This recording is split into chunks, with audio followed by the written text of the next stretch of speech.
Hello, everyone. I'm the not-so-humble host of all things pop culture kaboom, Jimmy Jones. Each week, the film powers that be release dozens of movies in theaters, on VOD, and on streaming services, some of which you will never hear about except here.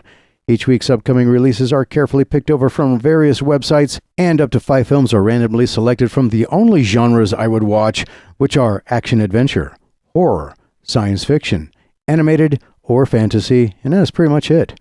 With that in mind, I sit through some of the most hideous trailers ever made, and will read you the synopsis of each of the films, then give you my not-so-humble opinion. I only go off what is available to you, the general public, which is the synopsis and the trailer, so bear in mind, I am not a professional movie critic. I am just an overly opinionated blowhard, but Pop Culture Kaboom does utilize a carefully crafted and patented movie rating system, which goes as follows. If it is worth seeing in a theater at full price, it is a good, not a great. That is to be determined by you if you choose to see it in a theater. If it is worth seeing in a theater as a matinee or in your town's cheap theater, it is a so-so. If it should be seen on a streaming service or as a rental or however you choose to watch the film while avoiding social interaction, it is a blah. And if it is deemed so awful you should wait for it to be on public television, it is considered a touch brown. And here are the movies that are coming out the week of March 9th through March 15th. There are only 4 movies that I could find this week. You can watch the trailers as they were intended in the links below. And Pop Culture Kaboom recommends, when possible, if you're in the mood, watch films coming out in your local theaters. I'm going to throw a dart at the proverbial dartboard here and start with Scared to Death. And here is the synopsis. Jasper, a young filmmaker stuck as a production assistant, sees his chance to direct by proposing filming behind the scenes of a real seance in an old haunted house as research for their horror movie Death House. The site was once a children's shelter, shut down after 5 mysterious deaths in 1942. When the seance begins, the cast and crew are trapped inside and tormented by the spirits of the children and something far worse. That's the synopsis. Now, my opinion. If you've ever wondered what happens when a trailer editor loses a bet or perhaps their eyesight, look no further than the promotional footage for Scared to Death. This horror comedy, I use both terms with the structural integrity of a wet paper towel, is a baffling exercise in why does this exist. At the center of this hurricane of confusion is our lead, Grog. Yes, he is named after the fermented bilge water flavored by medieval peasants and 18th century pirates. Imagine a man who saw a photo of WWE's The Undertaker once, 3 years ago, and tried to recreate the outfit using only items found in a Harley-Davidson store clearance bin. The trailer insists Grog is a world-famous action star, a claim that carries the same weight as me claiming to be the Duke of Burgundy, and I have no idea what that even means. The film's structure is a genuine mystery, but not the fun Knives Out kind. It's more of a did the script fall into a blender kind. Grog is surrounded by a trope of supporting characters so cartoonish they make Roger Rabbit look like a serious method actor. Is it a movie within a movie, a reality show gone wrong, a high-budget prank on the American public? The trailer doesn't know, and frankly, it doesn't seem to care. The most horrifying part of Scared to Death isn't the jump scares, it's the audacity of the studio expecting you to start your car, pay for a ticket, invest in $12 popcorn. This isn't a film, it's a social experiment to see how much grog a human being can take before they walk out of the theater. I don't have a professional fascination with cinematic train wrecks or a literal thirst for medieval toilet water, so for me, this is a touch brown. All right, that was the first one. 3 more, including the 40-ounce monkey in the room this week. But next up is Undertone, and it luckily only has a 1-sentence synopsis.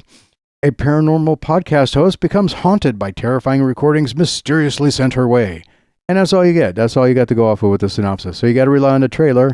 And after I watch that, if you've ever felt like your coworkers are trying to sabotage you, take comfort in the fact that you aren't Ivy, the protagonist of Undertone. This A24 supernatural horror flick centers on a skeptical paranormal podcaster whose producer Justin might actually be a sleeper agent for the League of Incompetent Employees.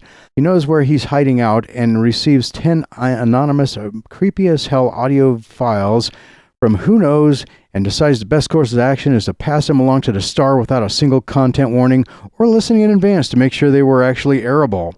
Apparently, in the world of high-stakes podcasting, proofing is just a suggestion. This is a level of weapons-grade stupidity that would get you fired from a middle-school morning announcement show, but I digress. The film is essentially a 90-minute ASMR session designed by a demon. Director Ian Toussaint, I can't pronounce his name correctly, so just read it off the screen, locks us in a house with Ivy, her terminally ill mother, which she didn't even know about and just had to guess at, and a pair of noise-canceling headphones that aren't very effective since she can hear everything going on in the house. The horror here is mostly things you hear rather than things you see, a risky move for a visual medium. The most chilling realization isn't that ghosts exist, it's that Justin probably getting a producer credit for the sequel despite doing zero quality control. If you enjoy the sensation of having someone breathe into your ear for an hour and a half, but not in a good way, while a skeptic slowly realizes that yes, demons do exist, then this is the movie for you. Otherwise, just listen to a true crime podcast and save the ticket money for a better pair of headphones. I'm giving this a touch brown. All right, 2 down, 2 to go. Next up is Storm Rider, Legend of Hammerhead, and that should tell you everything right there on how this one's going to go. But here's the synopsis. 3 centuries after the Great Flood, the world has fractured into scattered islands, forever threatened by a colossal, unending storm. The islanders' only hope for safety lies in the fortified city-state of Argos, a sanctuary reached only through perilous trials known as storm riding. Yet among them, a defiant faction believes true salvation lies not within Argos, but beyond the storm itself. Storm Rider, Legend of Hammerhead follows the audacious journey of 2 rebellious islanders who dare to challenge fate, racing to breach the storm, venture into the unknown, and uncover the secret origins of their world, guarded by the immortal rulers of Argos, the enigmatic Founders. Okay, here's my thoughts on this one. There are movies that are so bad they're good, and then there is Storm Rider, Legend of Hammerhead, a film that is so committed to its own absurdity that it transcends cinema and becomes a form of performance art. Imagine, if you will, a 3-way cinematic pileup. In Lane 1, we have the rusted, spike-covered aesthetics of Death Race 2000. In Lane 2, the soggy, over-budget ambition of Waterworld. In Lane 3, the whimsical pirate energy, or at least lack of One Piece in this movie. Storm Rider decides to marry all 3, but instead of a beautiful union, it's more like a Mad Max that accidentally fell into a giant aquarium. The most baffling part of this experience isn't the guy wearing a rusted mask that's supposed to resemble a hammerhead shark, or the generic race boats, except for main characters whose bow, of course, looks like a hammerhead shark. It's the tone. This movie plays it straighter than a geometry teacher's ruler. There isn't a single wink to the camera, no self-aware pun about getting hooked, and zero acknowledgement that the guy's named Hammerhead while living in a world where rust should be the primary concern. It genuinely believes it is an epic Shakespearean tragedy set on a race boat, like watching someone do a serious dramatic monologue while wearing a rubber chicken suit. This masterclass in unintentional comedy is a dystopian maritime epic that forgot to bring the fun, giving a grit-soaked nautical nightmare that thinks it's the Odyssey, but looks like it should have been a very expensive Gilligan's Island reboot. If you've ever wanted to see a man scream at the ocean about honor while dodging an exploding catamaran, this is your Citizen Kane, but for me, it's a touch brown. All right, those are your 3 movies. So far, we got a pretty good streak of touch browns going on, so let's move on to the 40-ounce monkey in the room this week. Usually, if it's going to be something that I consider to be blockbuster-esque, it's considered a 400-pound gorilla, but not this week. None of these could meet that qualification, so this is going to be a 40-ounce monkey. And it is the movie Slanted. And here is the synopsis. As a senior in high school, Jane Huang idolizes winning prom queen as the embodiment of popularity, beauty, and the ultimate form of acceptance into American life. Boy, was she wrong. In her relentless pursuit for the crown, she undergoes an experimental racial transformation to become white and win prom queen. No comment. However, that what she thought was a dream come true soon reveals itself to be an emotional and physical nightmare. Slanted offers a searing and unapologetically satirical view on race and the uncomfortable journey of learning to love yourself and your culture. That is the synopsis, and really don't need to see the movie after that point. But anyway, here's my thoughts on this gem. I don't mind social commentary, I really don't, but my appetite for satirical societal reflection comes around about as often as Halley's Comet, and with roughly the same amount of freezing cold vacuum. Yet here I am, staring down the barrel of a 2-minute and 46-second trailer that feels like a movie preview and more like a targeted psychological strike. Slanted is a 90-minute exercise in choose your own outrage. It is designed with the surgical precision of a Twitter algorithm meant to ruin your Tuesday. Half the country is going to watch this and unironically nod, unconvinced they're viewing a gritty, fly-on-the-wall documentary about the real Middle America. The other half will be convinced it was written by a cabal of shut-ins living in a self-loathing political bubble, huffing their own enlightened exhaust. The film doesn't just bridge the partisan divide, it sets up a concession stand on the edge of the canyon and sells I'm with stupid t-shirts to both sides.